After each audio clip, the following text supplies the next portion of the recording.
हमारे साथ प्रोफेसर अरुण कुमार मौजूद हैं। बहुत बहुत धन्यवाद सर जुड़ने के लिए। सर मैं आपने देखा ये पूरी रिपोर्ट, हम अपने तेल का आयात कब नहीं घटा सकते, वो हमें करना ही है उसका असर, क्योंकि गुड्स की ट्रांसपोर्टेशन के लिए तेल का इस्तेमाल होता है, तो ऐसे में महंगाई बढ़ेगी वस्तुओं की। आम नागरिक पर क्या असर आप पड़ता हुआ देख रहे हैं इसका? देखिए, इस समय जो है उसमें एक तरफ तो इन्फ्लेशन तेज है, तो जो आपकी आमदनी है वो आप बाजार में कम खरीद पाएंगे। दूसरी तरफ आपका जो रेट ऑफ ग्रोथ है वो गिर रहा है, और खासकर असंगठित क्षेत्र में गिर रहा है, जहां पे 94% लोग काम करते हैं, तो उनकी आमदनी कम हो जाएगी। और जब उनकी आमदनी कम होगी तो फिर उनके ऊपर असर पड़ेगा, तो दोहरी मार पड़ेगी अर्थव्यवस्था में। तो ये जो स्थिति है, इसका जो असर है वो आम आदमी पे ये पड़ेगा कि उसके जो परचेजिंग पावर है वो कम होती चली जाएगी।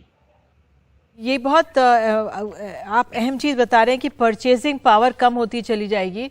आयात की तरफ से हम देख रहे हैं, निर्यात की तरफ से भी आपने सुना। एक तरफ परचेजिंग पावर कम होगी, लेकिन अगर मैं और कुछ गहराई से समझना चाहूं, क्योंकि अब खाद्य सामग्री है उसको भी एक जगह से दूसरी जगह ले जाना पड़ता है, तो खाने की वस्तुएं भी तो महंगी हो जाएंगी। उस लिहाज से जरा थोड़ा हमें गहराई से समझाइए। तो ऐसा है कि जो एनर्जी है वो हर चीज के उत्पादन में इस्तेमाल होती है।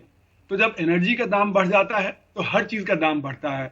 उसको उत्पादन करने में बढ़ता है, उसको ट्रांसपोर्ट करने में जो दाम बढ़ जाता है, उसके मार्केटिंग में दाम बढ़ जाता है, तो सब चीजों पे असर पड़ता है। तो ये बेसिक जो चीजें हैं, जब बेसिक चीजों के दाम बढ़ते हैं तो हर एक चीज, कोयले का दाम बढ़ गया, पेट्रोल का दाम बढ़ गया, ये जो अगर स्टील का दाम बढ़ गया, तो हर एक चीज का दाम बढ़ने लगता है। तो अभी हो क्या रहा है कि हमारा जो इन्फ्लेशन है वो जनरलाइज हो गया।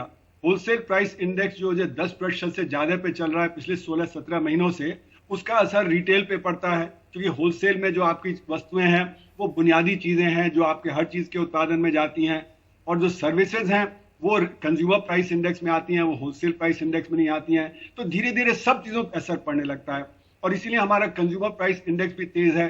तो जो हमारा असंगठित क्षेत्र है, जैसे कि नाम है, वो असंगठित है, वो अपने लिए तनख्वाह नहीं बढ़वा सकता। जो संगठित क्षेत्र है वो तो कुछ डीए के लिए कर सकता है, सरकारी मुलाजिम है उनका डीए ऑटोमेटिकली बढ़ जाता है। तो असर जो संगठित क्षेत्र पे उस पे इतना नहीं पड़ता जितना कि असंगठित क्षेत्र पे पड़ता है। ठीक है सर, और वहीं जो गरीब तबका है जी। अब मैं ये जानना चाह रही हूँ, मैं देख रही थी जनवरी में अगर 76 रुपए थी प्रति डॉलर के, और अब ये 82 पहुंच गई है, तो इसकी रुकावट को क्या रोका जा सकता है, या सरकार क्या कदम उठाती हुई आपको दिख रही है? देखिए, इसको समझने के लिए हमें समझना पड़ेगा कि जब एक जो होता है ये फ्यूचर्स के ऊपर निर्भर है कि हम आगे क्या एक्सपेक्ट कर रहे हैं। और जब ये एक्सपेक्ट कर रहे हैं कि दुनिया में जब मंदी आएगी तो डॉलर जो है वो रिजर्व करेंसी, मतलब जब कोई परेशानी है तो लोग डॉलर में चले जाते हैं। आपने 2007-8 में देखा कि जो क्राइसिस था वो अमेरिका से शुरू हुआ, जहां पे ये सब प्राइम क्राइसिस था, लेकिन डॉलर मजबूत हो गया, क्योंकि उसका असर सबको पता था कि सारे देशों पे पड़ेगा, तो सब लोग डॉलर में जाने लगे। यही अब भी हो रहा है कि क्राइसिस है तो लोगों को लगता है कि ये डॉलर सेफ है, तो डॉलर में जा रहे हैं, तो बाकी करेंसीज भी गिर रही हैं, हमारा रुपया भी गिर रहा है। तो एक स्पेकुलेशन है, और क्योंकि फेड ने इंटरेस्ट रेट बहुत बढ़ा दिए हैं, तो जो हमारा जो डिफरेंशियल था हमारे इंटरेस्ट रेट का और उनके इंटरेस्ट रेट का, तो जो बाहर से पैसा आता था उनको लगता है कि अब यहाँ पे तो इतना फायदा नहीं हो रहा है, तो वापस निकाल लो अपना पैसा। और अगर आपको लगता है कि ये और ज्यादा गिरेगा तो फिर लगता है कि आज ही निकाल लो, आगे निकालेंगे तो और कम पैसा मिलेगा। तो ये स्पेकुलेटिव एक्टिविटी होती है। इसमें जो हमारे एक्सपोर्टर्स होते हैं वो पैसा वापस देश में नहीं लाते हैं, जो पैसा कमाते हैं वो धीरे धीरे लाते हैं, जितना डिले करेंगे उतना उनको ज्यादा रुपया मिलेगा। इंपोर्टर है वो जल्दी जल्दी इंपोर्ट करते हैं, क्योंकि आगे जाके और ज्यादा रुपया देना पड़ेगा, तो आज जल्दी से कर लो। तो एक्सपोर्टर हैं, इंपोर्टर हैं, जो कैपिटल मार्केट में है, वो सब सोचते हैं कि जल्दी से इस पे स्पेकुलेट कर लो, अब उससे फायदा होगा, तो उससे फिर रुपया और गिरने लगता है। तो आरबीआई ने क्या किया है कि वो ग्रेजुअली जो रुपए को डिक्लाइन करने दे रही है।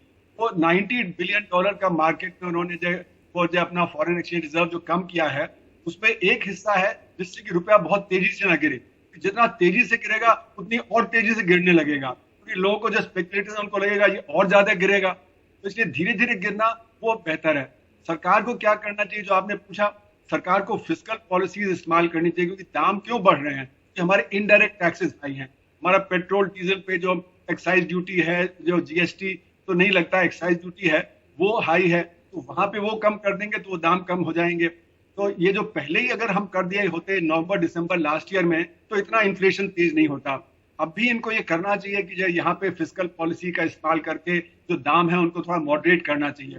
2007-8 में भी आपने देखा था कि वैट को कम कर दिया गया था, जिससे डिमांड ज्यादा तेज हो जाए, जिससे अर्थव्यवस्था में गिरावट न हो।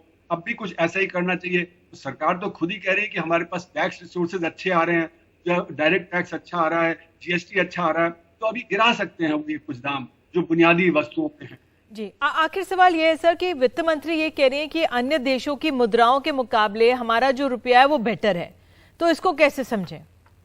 देखिए, ऐसा है कि ये बात बिल्कुल सही है कि और जो करेंसीज हैं वो इस साल ज्यादा गिरी हैं, क्योंकि जैसे यूरोप है, यूरोप में क्राइसिस जबरदस्त है। वहां पे उनका जो गैस का सप्लाई रुक गई है, उनके जो पेट्रोलियम प्रोडक्ट्स हैं उनको जो कमी हो गई है, वहां पे एनर्जी प्राइसेस बहुत तेजी से आगे बढ़े। फिर दूसरी बात ये हुई कि जो युद्ध हो रहा है वहां पे, युद्ध की अनिश्चितता वहां पे ज्यादा है। फिर तीसरी बात, ये इन्फ्लेशन ज्यादा वहां पे तेज हो गया है, क्योंकि वहां पे लेबर जो है वो बहुत सारा विड्रॉ कर गया है मार्केट से। जैसे अमेरिका में है, वहां पे लेबर की शॉर्टेज है, तो वहां पे दाम 9-10% बढ़ रहे हैं, यूरोप में 9-10% बढ़ रहे हैं। तो इसलिए जो अनिश्चितता का काल है उसमें यूरोप भी परेशान है और बाकी जो यूके भी परेशान है। और जब आपको लगता है कि रिसेशन आने वाला है, मंदी आने वाली है, तो फिर स्पेकुलेशन और बढ़ जाता है। तो इसलिए वहां पे गिरावट ज्यादा है, क्योंकि उनकी स्थिति ऐसी है। हमारी स्थिति कुछ भिन्न है। हमारे यहाँ पहले ही जो रुपया गिर चुका था, अब इधर इतना नहीं गिरा है, क्योंकि आरबीआई ने इंटरवीन किया है कि वो तेजी से न गिरे। बिल्कुल सर, आप हमारे साथ जुड़े, इसके लिए बहुत बहुत आपका धन्यवाद।